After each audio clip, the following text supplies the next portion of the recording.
നമുക്ക് നല്ലൊരു ഞണ്ട് റോസ്റ്റ് ഉണ്ടാക്കാം. അതിനായിട്ട് 1 കിലോ ഞണ്ട് ഞാൻ കഴുകി വൃത്തിയാക്കി എടുത്തിട്ടുണ്ട്. കഴിഞ്ഞ വീഡിയോയിൽ എങ്ങനെയാണ് ഞണ്ട് ക്ലീൻ ചെയ്യുന്നതെന്നൊക്കെ ഞാൻ കൃത്യമായിട്ട് കാണിച്ചിട്ടുണ്ട്. അപ്പോൾ അതുപോലെ ക്ലീൻ ചെയ്യുക. ഇനിയിപ്പോൾ ഇതിലേക്ക് നമുക്ക് കുറച്ച് പൊടികൾ ചേർത്തിട്ട് ഇതൊന്ന് വേവിച്ചെടുക്കണം. 1/2 ടീസ്പൂൺ മഞ്ഞൾപ്പൊടിയും 1 ടീസ്പൂൺ മുളക് പൊടിയും 1 ടീസ്പൂൺ ഗരം മസാലയും. ഗരം മസാല ഇല്ലെങ്കിൽ പെരിഞ്ജീരകം, ഗ്രാമ്പൂ, പട്ട, ഏലക്ക ഇത്രയും പൊടിച്ചിടാം.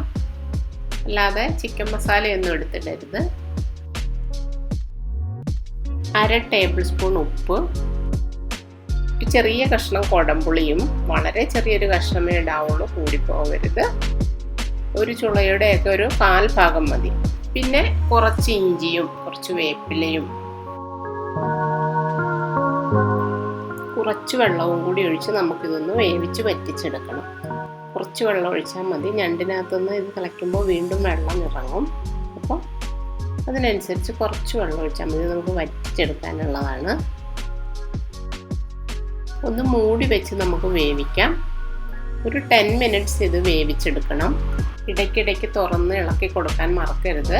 പെട്ടെന്ന് ഇത് അടിക്ക് പിടിക്കും. ഇതിൻ്റെ പൊന്നൊക്കെ ഉണ്ടെങ്കിൽ അത് പെട്ടെന്ന് തന്നെ അടിയിൽ കരിഞ്ഞു പിടിക്കാൻ ചാൻസ് ഉണ്ട്. അതുകൊണ്ട് ഇടയ്ക്ക് ഇതുപോലെ തുറന്ന് ഇളക്കി കൊടുക്കണം. ഞണ്ടിൻ്റെ കുക്കിംഗ് ടൈം എന്ന് പറയുന്നത് അതിൻ്റെ മീറ്റിൻ്റെ കനം അനുസരിച്ചാണ്. ഇപ്പോൾ കുറച്ച് അധികം മാംസമൊക്കെ ഉള്ള ടൈപ്പ് വലിയ ഞണ്ടാണെങ്കിൽ 20 to 25 മിനിറ്റ്സ് ഇതിൻ്റെ കുക്കിംഗ് ടൈമാണ്. അതേസമയം വളരെ ചെറിയ ടൈപ്പൊക്കെ ആണെങ്കിൽ ഒരു 15 മിനിറ്റ്സ് ഒക്കെ വേവിച്ചാൽ മതിയാകും. ഇനി ഞാൻ ഇതിലേക്ക് തേങ്ങ കൊത്തിട്ട് കൊടുക്കുന്നുണ്ട്. കുറച്ച് വലിയതായിട്ട് തന്നെയാണ് തേങ്ങ കൊത്തിയെടുത്തിരിക്കുന്നത്. ഞണ്ട് ഇത്തിരി വലിയ വലിയ കഷ്ണങ്ങളായിട്ടാണ് കിടക്കുന്നത്. അപ്പോൾ തേങ്ങയും നമുക്ക് കുറച്ച് കനത്തിലൊക്കെ തന്നെ ഇട്ട് കൊടുക്കാം. ഈ സമയത്ത് തേങ്ങ കൊത്തി ഇടുവാണെങ്കിൽ അതിൽ ശരിക്കും ഞണ്ടിൻ്റെ ആ ഒരു ടേസ്റ്റൊക്കെ കൂടി നല്ലവണ്ണം പിടിക്കും. അതുപോലെ തേങ്ങയുടെ കുറച്ച് ജ്യൂസൊക്കെ ഞണ്ടിലും പിടിക്കും. അപ്പം നല്ലൊരു ടേസ്റ്റ് ആയിരിക്കും. അതുകൊണ്ട് ഞാൻ മസാലയൊക്കെ വഴറ്റുന്ന സമയത്തല്ല, അല്ലാതെ ഈ സമയത്താണ് ഇട്ട് കൊടുക്കുന്നത്. ഇനി ഇത് മൂടി വെച്ച് നമുക്കൊന്ന് വറ്റിച്ചെടുക്കാം. ഇനി ഞണ്ട് റോസ്റ്റാക്കി എടുക്കുന്നതിന് എന്തെല്ലാം വേണം നോക്കാം. ചുവന്ന ഉള്ളി എടുത്തിട്ടുണ്ട് 1/4 കിലോ, 2 ചെറിയ സവാള, വെളുത്തുള്ളി, ഇഞ്ചി, പച്ചമുളക്, തക്കാളി ഇത്രയും എടുത്തിട്ടുണ്ട്. വെളുത്തുള്ളിയും ഇഞ്ചിയും കൂടി ഒന്ന് ചതച്ചെടുക്കണം. അപ്പം നമ്മുടെ ഞണ്ട് ഇവിടെ വറ്റി വന്നിട്ടുണ്ട്. ഇത്രയൊക്കെ വറ്റിയാൽ മതി. ഒരുപാട് അങ്ങ് ഡ്രൈ ആക്കണ്ട. ഇനി ഇരിക്കുമ്പോൾ അത് കുറച്ചുകൂടി വറ്റും. അപ്പം നമുക്ക് ഫ്ലെയിം ഓഫ് ചെയ്യാം. ഇനിയിപ്പോൾ അതിലിട്ടിരിക്കുന്ന ആ പുളി അങ്ങ് എടുത്ത് മാറ്റി കളയണം.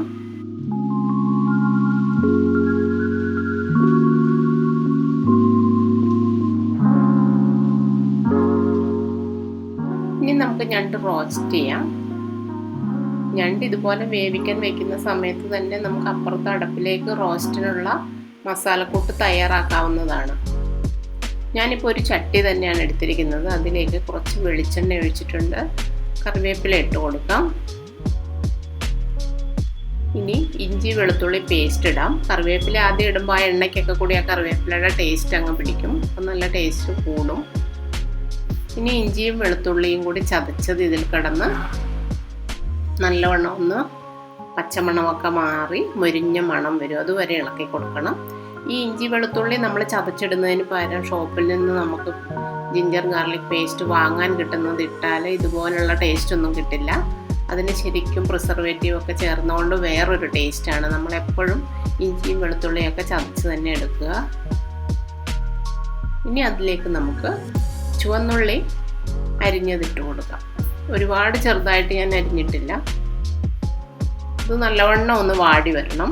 ആ സമയത്ത് സവാളയും പച്ചമുളകും കൂടി ഇട്ട് കൊടുക്കും.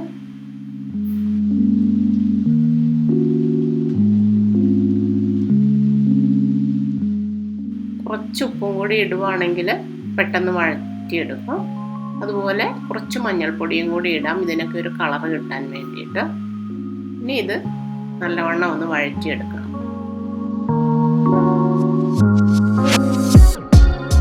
ഒരു 3-4 മിനിറ്റോളം ഇളക്കിയിട്ടുണ്ട്. അപ്പോഴാണ് ഇത് നല്ലവണ്ണം ഒന്ന് വഴന്ന് കിട്ടിയത്. ഇനി നമുക്ക് ഇതിലേക്ക് പൊടികളെല്ലാം ചേർക്കാം. പൊടികളും നല്ലവണ്ണം പച്ചവണ്ണം മാറുന്നത് വരെ ഇളക്കി നല്ലപോലെ റോസ്റ്റ് ചെയ്തെടുക്കണം. അല്ലെങ്കിൽ അതിന് ടേസ്റ്റ് ഉണ്ടാവില്ല. ശരിക്കും ഇളക്കി ചട്ടിയുടെ അടിയിൽ പിടിക്കാത്ത ഒരു പരുവം വരും, അതുവരെ ഇളക്കണം. 2 ടേബിൾ സ്പൂൺ മുളക് പൊടിയാണ് ഇരിക്കുന്നത്. ഇത് അത്യാവശ്യം എരിവുള്ള ഒരു ഡിഷാണ്.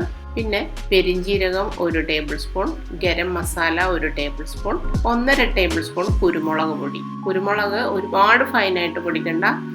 ഇനി ഇതെല്ലാം കൂടി ഒന്ന് നല്ലവണ്ണം വഴറ്റി കൊടുക്കണം. കുറച്ച് മഞ്ഞൾപ്പൊടിയും കൂടി ഇട്ട് കൊടുക്കാം. എരിവ് കുറച്ചുകൂടി വേണം എന്നുള്ളവർക്ക് 1 ടേബിൾ സ്പൂൺ കൂടി മുളക് പൊടി ഇട്ട് കൊടുക്കാം. ഞാൻ 1 ടേബിൾ സ്പൂൺ കാശ്മീരി ചില്ലി പൗഡറും 1 ടേബിൾ സ്പൂൺ നോർമൽ മുളക് പൊടിയും കൂടിയാണ് ഇട്ടത്. അപ്പോൾ ഇത് നല്ലവണ്ണം വഴറ്റിയെടുത്തിട്ടുണ്ട്. ആ പച്ചമണമൊക്കെ മാറി നമ്മൾ മണത്ത് നോക്കുമ്പോൾ നല്ലവണ്ണം റോസ്റ്റായ ഒരു മണം വരും. അതുവരെ ഇത് ഇളക്കി കൊടുക്കണം. ഇനി നമുക്കതിലേക്ക് തക്കാളി ചേർക്കാം. പൊടികൾ ചേർത്തിട്ട് തക്കാളി ചേർക്കുകയാണ് നല്ലത്. അപ്പോൾ ഒന്നുകൂടി പൊടികൾ പെട്ടെന്ന് വഴറ്റിയെടുക്കാൻ പറ്റും. തക്കാളിയും കൂടി ചേർക്കുമ്പോൾ കുറച്ചുകൂടി താമസമായിരിക്കും.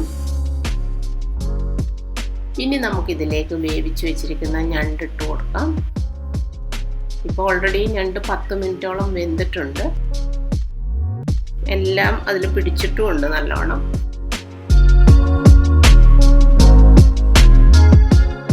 ഇനി ഇത് നല്ലവണ്ണം ഒന്ന് ഇളക്കി യോജിപ്പിക്കണം. മസാലയൊക്കെ ഞണ്ടിൻ്റെ എല്ലാ ഭാഗങ്ങളിലും എത്തുന്ന വിധം നല്ലവണ്ണം കുറച്ച് നേരം ഇളക്കി യോജിപ്പിച്ച് കൊടുക്കാം.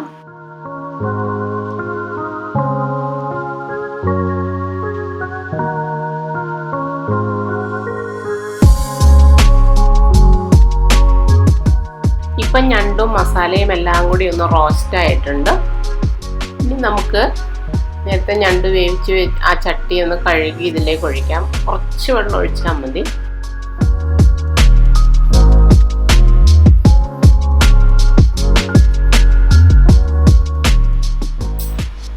ഇതിന് നല്ലവണ്ണം ഒന്ന് ഇളക്കി യോജിപ്പിച്ചതിന് ശേഷം നമുക്കൊരു 2 മിനിറ്റ് ഒന്ന് മൂടി വയ്ക്കാം. അതിനുശേഷം തുറന്നിട്ട് ഇളക്കി ഡ്രൈ റോസ്റ്റ് ആക്കി എടുക്കണം.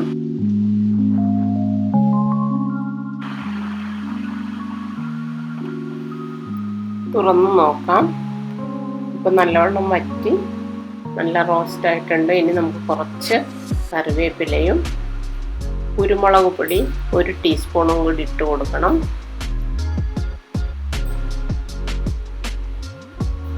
ഇനി നല്ലവണ്ണം എല്ലാം കൂടി ഒന്ന് ഇളക്കി യോജിപ്പിക്കാം.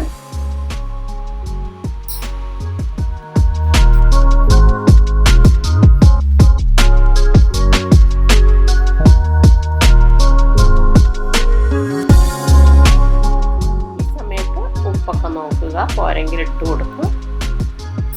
ഇനി ഇതിനകത്തേക്ക് 1-2 പച്ചമുളക് ഒന്ന് ഈ സമയത്ത് കീറിയിടുവാണെങ്കിൽ അതിങ്ങനെ ഒരു ചെറിയൊരു പച്ചപ്പോട് കൂടി കഴിക്കുമ്പോൾ നല്ല ടേസ്റ്റ് ആയിരിക്കും. അങ്ങനെയും കൂടി ഞാൻ ചെയ്യുന്നുണ്ട്. കുറച്ച് ഗ്രേവി വേണം എന്നുള്ളവർ അതിനനുസരിച്ച് ഫ്ലെയിം ഓഫ് ചെയ്യുക. ഇപ്പോൾ ഏകദേശം ഇതൊരു 15 മിനിറ്റോളം ഞാൻ ഇങ്ങനെ ഇതിലിട്ട് ഇളക്കിയിട്ടുണ്ട്.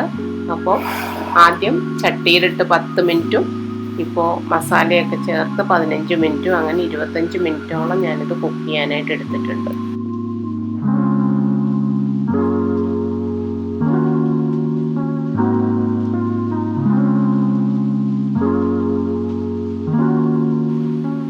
ഇപ്പോൾ നമ്മുടെ ഞണ്ട് റോസ്റ്റ് റെഡി ആയിട്ടുണ്ട്. ഇതിൻ്റെ ഗ്രേവി വളരെ ടേസ്റ്റാണ്. ഇത് മാത്രം മതി നമുക്ക് ചോറ് കഴിക്കാനും അതുപോലെ ചപ്പാത്തിക്ക് അപ്പത്തിനൊക്കെ കോമ്പിനേഷനായിട്ട് നമുക്ക് കഴിക്കാൻ പറ്റും. വളരെ ടേസ്റ്റി ആയിട്ടുള്ളൊരു ഡിഷാണ്. എല്ലാവരും ട്രൈ ചെയ്ത് നോക്കിയിട്ട് അഭിപ്രായങ്ങൾ അറിയിക്കണം. Thank you. ക്ലിയർ ആയിട്ട്